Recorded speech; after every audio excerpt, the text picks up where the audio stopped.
This is from the Glitch in the Matrix section on Reddit. A car disappeared behind me on the highway, and I am struggling to find an explanation. I was driving on a 2-lane highway and was in the left lane.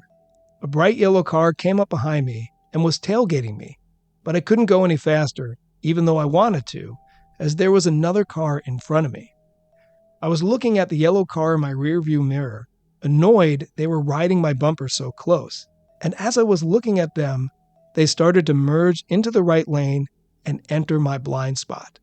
But the thing is, they never came out of my blind spot. I quickly turned my head to look, and they were completely gone. Not behind me, not beside me, not in front of me. Gone.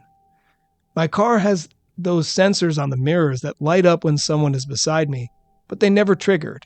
This was a bright yellow car, and it was in total daylight. There was absolutely nowhere the car could have gone because there was a guardrail alongside the right lane and a concrete median alongside the left lane. I kept looking in my rearview mirror for the next several miles in disbelief, but there was no yellow car anywhere. Weird.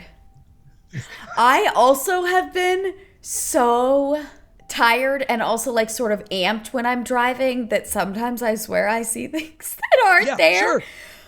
But also, who knows? Maybe it made OP pay more attention to driving or something like that that just, allowed them to be more present in the moment. I love how you always look for that. You always think like more toward the what is the implication? Like how did they maybe benefit from this moment as opposed to like, what does it matter? It's like somehow they started focusing more on the driving and whatever. That's a good default setting that you have there. Well, my wife and I witnessed something kind of similar like this in Portland, Oregon last October. We stopped at the Overlook Park to check out the Fremont Bridge. And this was like really early in the morning. So there was nobody there anywhere. But suddenly this elderly man approached us from behind and asked us if we were with the meetup group. And we looked around and didn't see anyone else. We're like, it's like, no, we're not. He said, okay, no problem. And then he just kind of turned around and shuffled off. Something made us both just turn around after like a few seconds. And when we did, the man was gone. It was like he vanished into thin air. So we were like, well, maybe he sat down behind that like super majestic tree over there. I think we kind of peeked around and we didn't see that.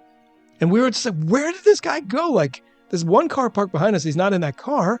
Did he disappear into the puddle? Was he even there? So she reminded me of that. I'm like, oh yeah, we were both like, what happened to that guy? In our case, we didn't just see something like a car, which easily, I think there's a little more plausibility for that. Yeah. But in terms of a person who asks a question, you give them an answer, you turn around and they just disappeared into thin air. We're like, and that both of you were there. Like you both experienced that. It wasn't like, oh, sure. Like you were in the bathroom and then this whole thing. And then you're like, yeah, sure. Maybe there was an old man here. No, it's just so weird. Who knows? I really don't have an explanation, but that's the mystery of life. So it is. Here are the comments on this Reddit story. Truck drivers call them ghost cars. I've experienced vanishing cars numerous times myself. A ghost 18-wheeler once passed me on the shoulder of a highway. I was on the phone with a friend who heard me scream in horror as I prepared for a collision. But then I blinked, and it was gone. Another one, yeah, ghost cars are definitely real.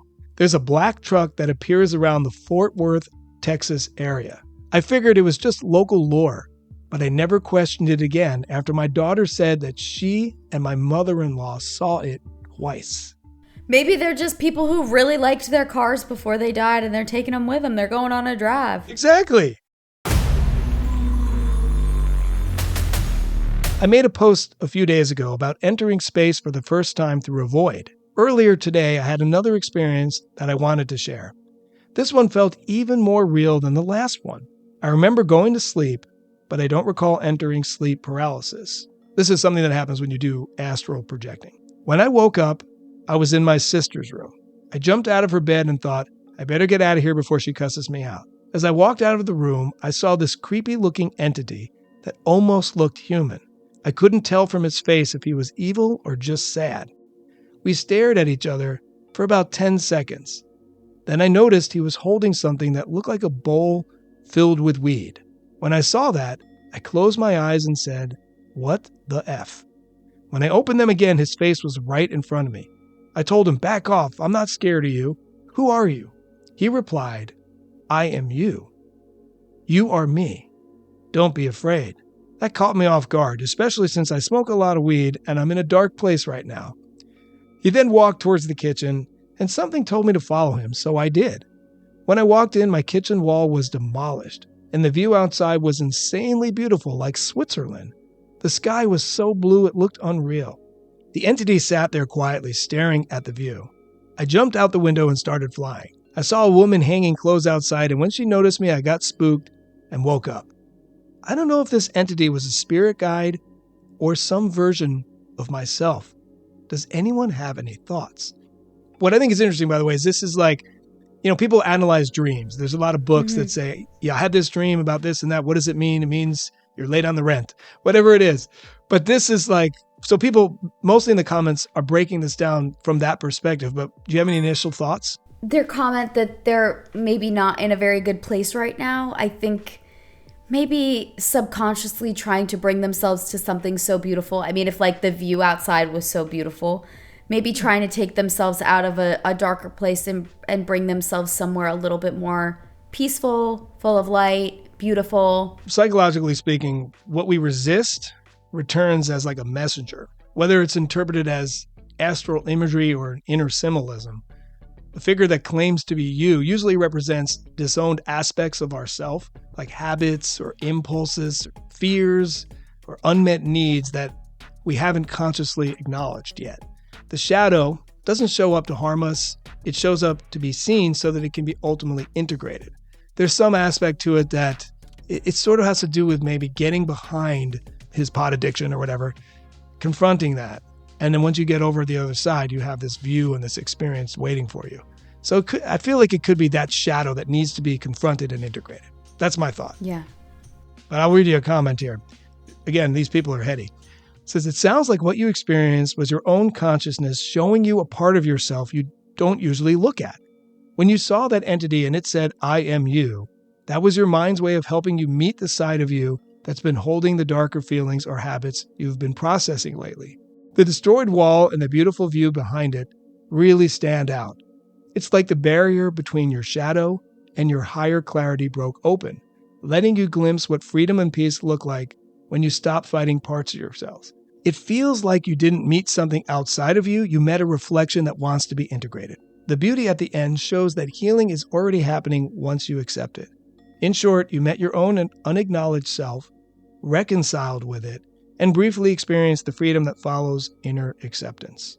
I do have a fair amount of dreams that I remember. And currently I don't remember any of them right now, but I make sure that when I remember them, I wake up and I share it with Iris, because if too much time goes by, I'll forget it. There have been times that it could be somewhat prophetic. It could sort of hint at something that happens, or it could be something that's leading me to make a decision a certain way. But other times I really don't know. Other times it feels like it's just imagery and I can't really figure out what it means. So maybe it just doesn't mean anything. There's a lot of debate about our minds when we dream, like what is actually happening. Yeah. I think it's a lot. I think a lot is happening when we're dreaming, and being willing to just accept whatever it is. And also, if it's maybe nothing, but it helps you process things when you are awake, then what does it matter? Like if the dream itself meant nothing, but it makes you like clearly OPs thinking about themselves and reflecting, and they maybe want some help to work through some things. So if the dream meant nothing except for now they're pushing themselves to post about it, ask questions, think about themselves, work through whatever feelings they might have, that's good enough. Have you ever had like a very vivid dream that you thought has a bigger, deeper meaning? Most of my dreams are very vivid, and I did have a recurring nightmare when I was a little kid that I actually, if I say it out loud, I get scared, like as a grown up, which is so silly. But the deeper meaning of it was I needed to not watch shows that scared me so much when I was little. The deeper meaning to it was I think I've always felt very much like a protector and responsible for protecting my family, which is silly because I have parents who protect. Like, it's not like I'm from a family where people don't protect me, but I've always felt very responsible to protect. And in my dream, I win. Like, I'm the protector or whatever. And if I like close my eyes, I can picture the dream, which is really weird because I remember it so clearly. And I have even had that dream as a grown-up, which is funny because it's like very much a protection-based dream or whatever. But I have very vivid dreams. I remember almost all my dreams when I wake up in the mornings. Wow. The mind is a very interesting thing. That's why I'm so fascinated by consciousness, by where we go, what it means, like what is the true reality.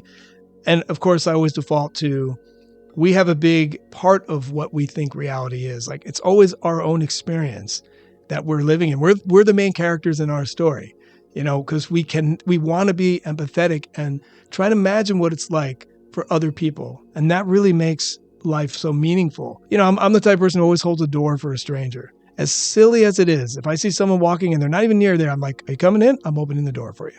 And the kind of gratitude you get from most people, you'd think I gave them like $100.